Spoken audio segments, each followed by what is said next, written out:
Ready? Yeah. 3, 2, 1, go.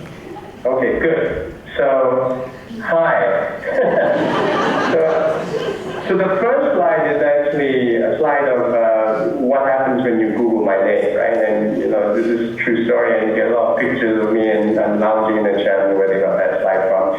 But it's supposed to be, I'm now a venture capitalist, and it's supposed to be that entrepreneurs are these amazing human beings. They can do wonderful things. They can walk through walls. They can walk on water. They can change the world. And that's what we're celebrating, being an entrepreneur. That's why I like my job, because now as a venture capitalist, I get to support entrepreneurs and being an ex-entrepreneur myself. But the reality is not like the rosy sort of side that we all see. The reality is that entrepreneurship is a pretty challenging thing. And you've got to have the tenacity, and you've got to have a lot of things. So people always ask me, like, what's the one thing about entrepreneurship if you could communicate to people that is like the most effective thing?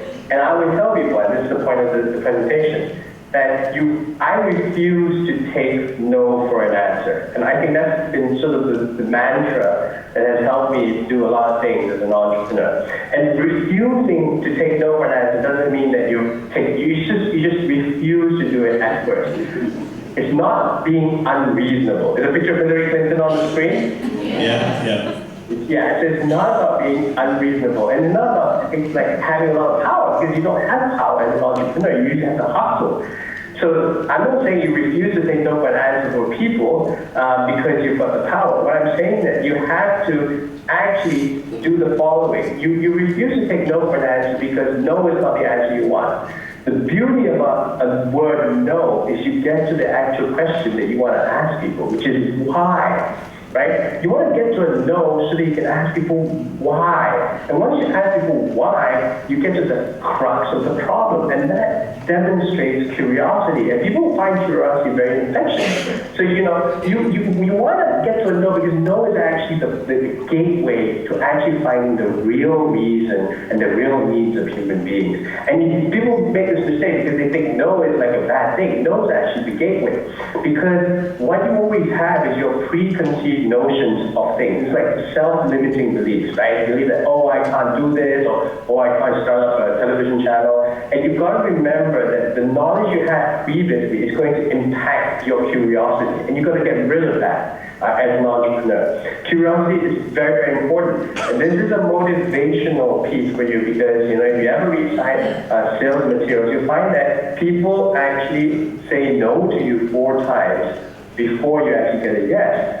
And the bottom line is that salespeople don't try hard enough. You try to say no, finally they'll say yes. 8% of salespeople who don't give up after getting 4 no's are getting 60% of the sales. If you Google, and that's the belief, right? Because the process of going through a no allows you to address what is the thing that people want, and therefore finally when you give them what they want, you get to the yes.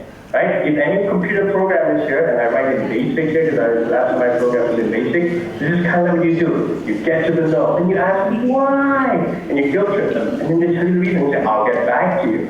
And then the most important thing is no equals to no plus 1, you go back to 1, and you ask them again and say no, you go like, why?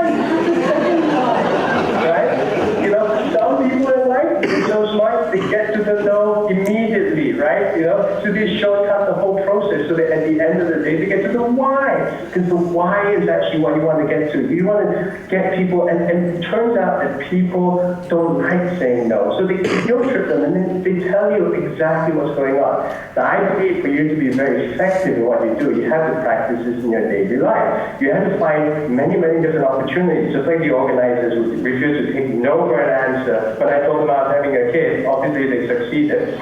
And the most interesting example I came across is the very famous case of Steve Jobs, who actually drove around without a license plate, and he refused. He refused to sort of like say no to this little trick of this. And we found out how he did it, which is that he finally just asked why no license. It turns out you can drive in California for 6 months without license plate. So he just leased a car potentially for 6 months. And I think Steve just did that in his daily life, just so that he reminded himself that you just have to be fearless, because fear is the thing that you have to combat. Failure is a prerequisite to success, period, okay? It's not that failure is the path to success. Failure is actually what you have to achieve in order to get to success. So therefore, if you have a fear of failure, you have a fear of success, right? But you must remember that success comes with its price, and you must be prepared to be paying for the price, because relationships get strained, friendships get broken, hard work happens.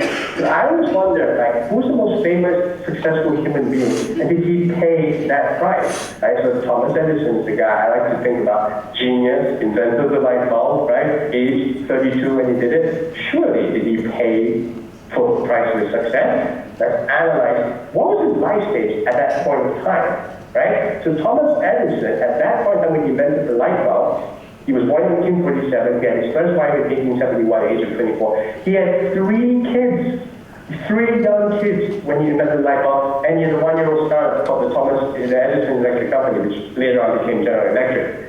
This guy was stressed, and he was late, and I mean really late at night, probably because he was trying to avoid his nagging wife who was concerned about their financial future. Hey Thomas, how did you invent the light bulb today? No, honey, I didn't. Well, you still keep your kids, and maybe you should take that job off from Westinghouse, Mom. Okay, whatever.